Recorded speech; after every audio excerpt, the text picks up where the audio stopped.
नमस्कार दोस्तों, मैं डॉक्टर गोस्वामी आप सभी का स्वागत करता हूं हमारे आरोग्यम प्रोग्राम में। इस कार्यक्रम का मुख्य उद्देश्य लोगों को आयुर्वेद और नेचुरोपैथी से कैसे स्वास्थ्य को सुधारा जाए, इन सभी विषयों पर जानकारी देंगे। इस प्रोग्राम के माध्यम से मैं आप सभी को आयुर्वेद से कैसे हम अपनी बीमारियों को ठीक कर सकते हैं, कैसे रोजमर्रा में हमें जो परेशानियां आ रही हैं, आज बहुत सारी बीमारियां हमें घेर रही हैं, उन सब का समाधान कैसे आयुर्वेद के माध्यम से किया जा सकता है, इस सब के बारे में इस प्रोग्राम में हम आप सभी लोगों को जानकारी देंगे। दोस्तों, आज देश में तकरीबन हर 11वां व्यक्ति डायबिटीज का शिकार है और 13 करोड़ लोग आज देश में प्री डायबिटिक कंडीशन में आ चुके हैं। तो आखिर डायबिटीज इतनी तेजी के साथ कैसे फैल रही है, क्या होती है डायबिटीज, एक स्वस्थ व्यक्ति और एक डायबिटिक पेशेंट में क्या डिफरेंस है, आज के इस वीडियो के माध्यम से मैं आप सभी लोगों को इस बारे में बताऊंगा। जैसा कि हम सभी जानते हैं कि जब भी हम कोई भी भोजन करते हैं, जैसे ही भोजन आमाशय में पहुंचता है उसका पाचन शुरू हो जाता है।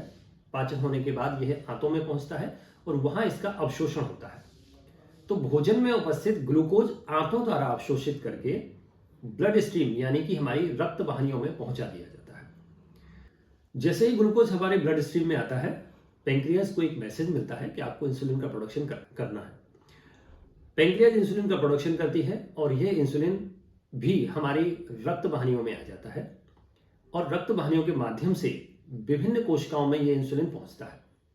अब इंसुलिन करता क्या है ये समझना जरूरी है, और इंसुलिन की कमी होने की वजह से या कोशिकाएं उसको अगर प्रभावी ढंग से उपयोग ना कर पाए, इस वजह से डायबिटीज कैसे होती है ये जानना जरूरी है। क्योंकि हम अगर इस बात को जान लेंगे, एक सामान्य तौर पर मैं आपको बताना चाहूंगा कि अगर हमें अपने बीमारी का कारण पता चल जाए तो आधी बीमारी का इलाज आसानी से हो जाता है।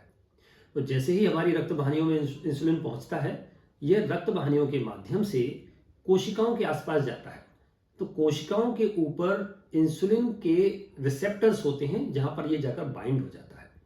जैसे इंसुलिन कोशिकाओं पर बाइंड होता है, कोशिकाओं में कुछ पोर्स होते हैं जो ओपन हो जाते हैं और इन्हीं पोर्स के माध्यम से ग्लूकोज कोशिकाओं में पहुंच जाता है। कोशिकाओं में पहुंचा हुआ ग्लूकोज या तो शरीर द्वारा उपयोग कर लिया जाता है। जैसे मान के चलिए आज हम दिन में कोई कार्य करते हैं तो उसके लिए हमें ऊर्जा की आवश्यकता होती है। यह ऊर्जा हमें इसी ग्लूकोज से प्राप्त होती है। लेकिन अगर हमने अतिरिक्त मात्रा में हमारे पास ग्लूकोज है तो इस ग्लूकोज को हमारे शरीर की कोशिकाएं ग्लाइकोजन में कन्वर्ट कर देती हैं और इसको भविष्य के लिए संरक्षित कर लेती हैं।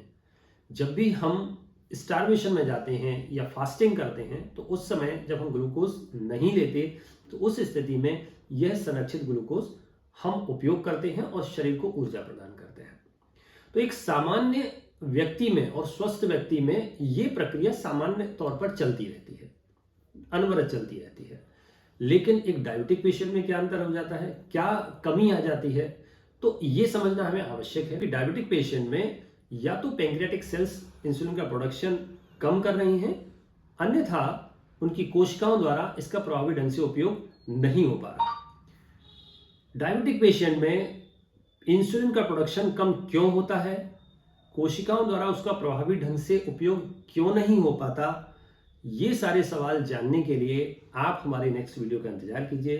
अगले वीडियो में मैं आपको बताऊंगा कि किस तरह से एक डायबिटिक व्यक्ति डायबिटीज का शिकार हो जाता है। इसके साथ साथ मैं आपको ये भी बताऊंगा कि कैसे एक डायबिटिक पेशेंट रिवर्ट हो सकता है, सामान्य स्वस्थ व्यक्ति की तरह अपना जीवन यापन कर सकता है। इन सभी सवालों के जवाब जानने के लिए आप हमारे चैनल को लाइक, शेयर और फॉलो कीजिए ताकि समय समय पर आपको इसी तरह के इंफॉर्मेटिव वीडियो लगातार मिलते रहें। धन्यवाद।